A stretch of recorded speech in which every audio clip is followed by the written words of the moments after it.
Assalamualaikum warahmatullahi wabarakatuh. Hai Sobat Belajar, selamat datang di video pembelajaran ini. Saya Winanci akan menjelaskan tentang Student Centered Learning atau SCL. Sobat Belajar, pernahkah Sobat berada dalam situasi belajar kelas seperti berikut ini? Sobat sudah siap di kelas untuk belajar, kemudian dosen masuk ke dalam kelas dan langsung memberikan kasus untuk diselesaikan. Bisa kita ambil contoh kasus kesehatan reproduksi. Dosen memberikan kasus remaja dengan kehamilan tidak direncanakan. Lalu sobat belajar diminta menemukan berbagai penyebab, resiko, dan solusi dari masalah tersebut berdasarkan literatur untuk didiskusikan dalam kelompok. Nah, sobat belajar, yang tadi kita bahas itu adalah salah satu bentuk dari SCL atau Student Centered Learning. SCL itu tentang bagaimana peserta didik belajar dari pengajar untuk peserta. SCL merupakan perubahan paradigma pembelajaran pada abad ke-21. Dan fokus kegiatan belajar adalah peserta didik yang difasilitasi oleh pengajar. Untuk dapat menerapkan berbagai pembelajaran yang efektif dalam kerangka Outcome Based Education atau OBE, langkah pertama yang harus dilakukan adalah kita harus melakukan pergeseran paradigma, yaitu dari model pembelajaran yang berpusat pada dosen atau teacher-centered learning menuju model pembelajaran yang berpusat pada mahasiswa atau student-centered learning. Paradigma pendidikan tinggi sering menempatkan dosen sebagai sumber utama pengetahuan dan mahasiswa hanya sebagai penerima. Namun, dalam model ini, keberhasilan hanya diukur dari berapa banyak materi yang telah disampaikan oleh dosen. Baik Sobat Belajar, mari kita pelajari dan kita bahas lebih dalam tentang Student Centered Learning atau SCL. Dari filosofi, kita bedakan dulu, apa itu Teacher Centered Learning dan Student Centered Learning. Berdasarkan fokusnya, pada Teacher Centered Learning terfokus pada dosen, sedangkan di Student Centered Learning fokus adalah peserta didik. Kemudian peran dosen dalam Teacher Centered Learning adalah pemberi materi. Namun pada Student Centered Learning, dosen berperan sebagai fasilitator. Pada aktivitas pembelajaran, pada Teacher Centered Learning lebih didominasi ceramah dan tanya jawab, namun pada Student Centered Learning didominasi dengan diskusi interaktif dan kolaborasi. Proses evaluasi pun berbeda. Pada Teacher Centered Learning, evaluasi dilakukan dengan bentuk ujian, baik tertulis maupun praktek, sedangkan pada Student Centered Learning, evaluasi bisa dalam Project Based Learning atau melalui portofolio. SCL atau Student Centered Learning ini adalah pendekatan dengan proses pembelajaran yang fokusnya yaitu mahasiswa atau peserta didik. Karena dalam SCL, mahasiswa wajib aktif. Dia bertanggung jawab terhadap proses belajarnya. Dia juga harus terlibat dalam diskusi pembelajaran yang sedang berlangsung dan dia harus mampu mengeksplorasi, refleksi untuk mencari pemecahan dari suatu kasus. Jadi, singkatnya, filosofi SCL adalah peserta didik sebagai active learning untuk menumbuhkan keterampilan kritis dan kolaboratif. Sedangkan pada Teacher-Centered Learning, pengetahuan disampaikan satu arah dan peserta didik hanya sebagai pasif saja. Nah, tadi kita sudah bahas tentang perbedaan filosofi antara Teacher-Centered Learning dan Student-Centered Learning. Sekarang kita bahas perbandingan paradigma antara Teacher-Centered Learning dan Student-Centered Learning. Dari dimensi fokus pembelajaran, pada TCL, penyampaian konten atau materi menjadi fokusnya. Sedangkan pada SCL, pencapaian kompetensi dan pencapaian pembelajaran oleh mahasiswa menjadi fokus utamanya. Di dalam TCL, peran dosen itu sebagai sumber utama, namun di dalam SCL, dosen sebagai fasilitator, sebagai desainer pengalaman belajar, sebagai mitra kerja, dan juga sebagai mentor. Nah, di dalam TCL, peran mahasiswa itu sebagai penerima yang pasif, pendengar, dan pencatat. Tapi di dalam SCL, mahasiswa berperan aktif, bahkan bisa sebagai partisipan, sebagai penjelajah pengetahuan, juga sebagai kolaborator. Aktivitas dominan di dalam TCL diisi dengan ceramah dan presentasi satu arah, sedangkan dalam SCL, diskusi, studi kasus, simulasi, pemecahan masalah itu menjadi aktivitas dominan yang terjadi. Kemudian sumber belajar. Di TCL, sumber belajar hanya terbatas pada dosen dan buku teks yang ditentukan, namun pada SCL, sumber belajar itu bisa beragam dan tidak terbatas. Mahasiswa bisa belajar dari internet, dari jurnal, bahkan dari lingkungan sekitar. Nah, yang terakhir, perbedaan paradigma adalah tujuan asesmennya.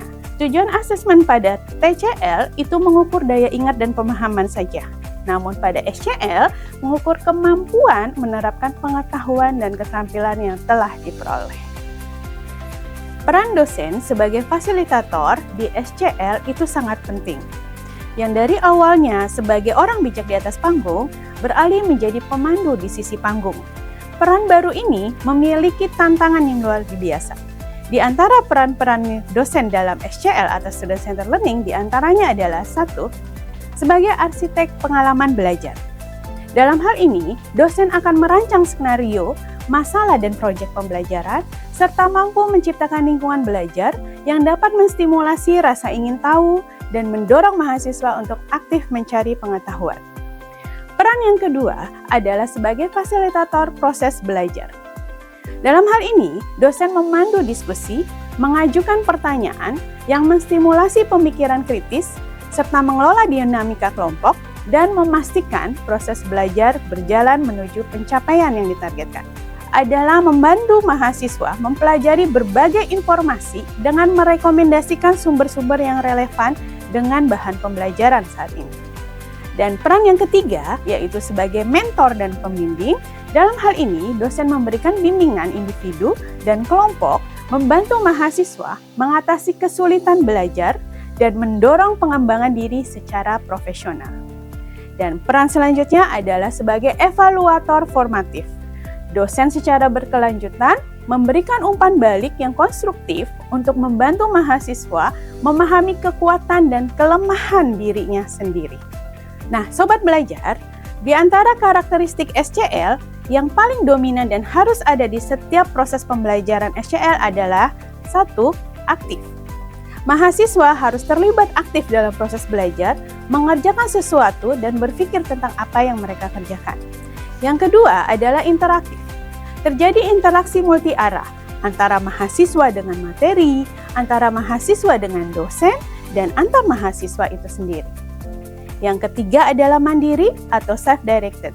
Mahasiswa didorong untuk mengambil tanggung jawab atas proses belajar yang mereka sendiri. Mulai dari mengidentifikasi kebutuhan belajar hingga mencari sumber informasi yang relevan. Dan karakteristik yang keempat adalah kolaboratif. Dalam pembelajaran SCL, mahasiswa bekerja sama dalam kelompok kecil untuk mencapai tujuan bersama, di mana setiap individu memiliki peran penting yang sama. Yang kelima adalah kooperatif, merupakan kelanjutan dari pembelajaran kolaboratif, di mana keberhasilan individu tergantung pada keberhasilan kelompok atau sebaliknya.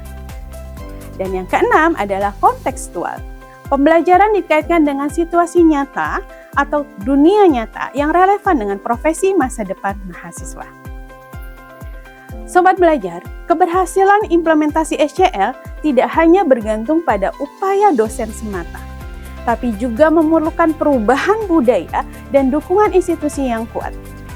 Manajemen institusi perlu menyediakan dukungan seperti merancang ruang kelas yang fleksibel atau untuk kerja kelompok, menyesuaikan sistem evaluasi kinerja dosen yang menghargai berbagai inovasi yang diberikan, dan memberikan alokasi waktu yang cukup untuk dosen merancang skenario pembelajaran yang kompleks.